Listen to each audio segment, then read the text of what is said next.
This image comes from one of the most impressive, most illuminated texts in the history of spirituality. Dieses Bild entstammt einem der beeindrucksvollsten und erhelltesten Texte der Spiritualität.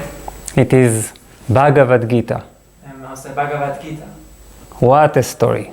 Was für eine Geschichte.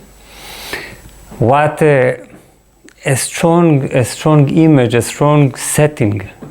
Was für ein starkes Bild, eine starke Umgebung. The Bhagavad Gita is the dialogue between two tremendous beings. Die Bhagavad Gita ist ein Dialog zwischen zwei enormen Wesen. The one is Krishna, who is in the form of a prince. Der eine ist Krishna in der Form eines Prinzen. An ally of the noble warrior Arjuna. Und der noble Krieger Arjuna. And but really, Krishna is not just a person, is the embodiment of divinity itself. So the whole dialogue is between man and the Lord. Aber wirklich ist Krishna nicht nur eine Verkörperung einer Person, sondern der Göttlichkeit selbst. Und so ist es eine Rede zwischen der Menschheit und dem Menschen und Gott. So then, but they are not just sitting and talking for some kind of a nice mystical talk. Aber sie sitzen nicht einfach nur da für eine nette mystische Unterhaltung. The whole situation is extremely dramatic. Die ganze Szene ist sehr dramatisch. Arjuna is just about to start to participate in a bloody battle between him and the rest of his army, of course. Arjuna ist kurz davor, in einem blutigen Kampf teilzunehmen zwischen ihm und dem Rest seiner Familie. To regain the throne from the hands of no less than his own relatives and teachers. Um den Thron wiederzuerobern von niemand anderem als seinen eigenen Verwandten und seinem Lehrer. This means that he's going to find himself either killing or being killed by his own blood.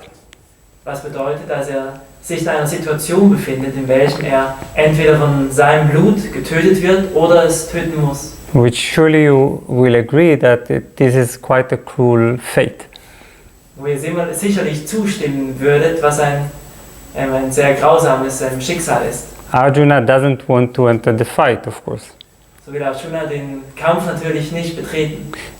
But Krishna is completely confident that this fight would serve the divine will. Aber Krishna ist sich sehr sicher, dass dieser Kampf dem göttlichen Wille entsprechen würde.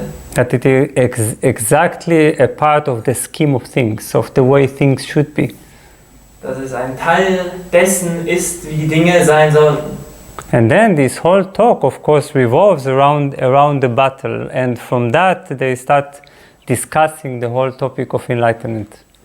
Und dann entspringt die Rede diesem Szenario des Krieges und dreht sich letztlich um die Erleuchtung. This is what we can call talking about metaphysics in real time, in a very pressing and a moment of truth.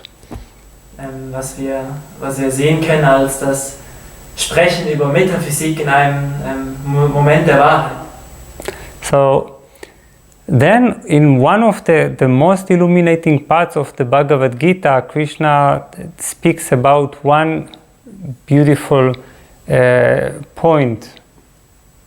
In einem der erhellendsten Teilen der Bhagavad Gita spricht Krishna über einen wunderschönen Punkt. He speaks about enlightened action. Er spricht über die erleuchtete Handlung. This is really strong because many yogic texts, they deal with very far metaphysics, something that is very distant from the world of real action. Was sehr beachtlich ist, denn viele yogische Texte behandeln ferne metaphysische Themen, die der Welt fremd oder fern sind. And what is so powerful here is that it actually deals with the question of action, of how can we act, which is obviously, as human beings, we need to ask this question. Was hier so kraftvoll ist, dass es sich mit der Handlung beschäftigt, wie wir agieren können, eine Frage, die wir menschliche Wesen natürlich stellen müssen. So the thing is, why am I talking and telling this story aside from the fact that I'm in love with the Bhagavadgita? Die Frage nun ist jedoch, warum ich diese Geschichte erzähle, obwohl ich natürlich verliebt bin in die Bhagavad-Gita. It is because this text is a text about the awakened or illuminated third chakra. Weil dieser ein Text über das erwachte oder erhellte, oder erleuchtete dritte Chakra ist. It teaches us what it means to act. Er lehrt uns, was es bedeutet, zu agieren. What it means to be able to act in an enlightened way. Was es bedeutet, in der Lage zu sein, in einer erleuchteten Weise zu handeln.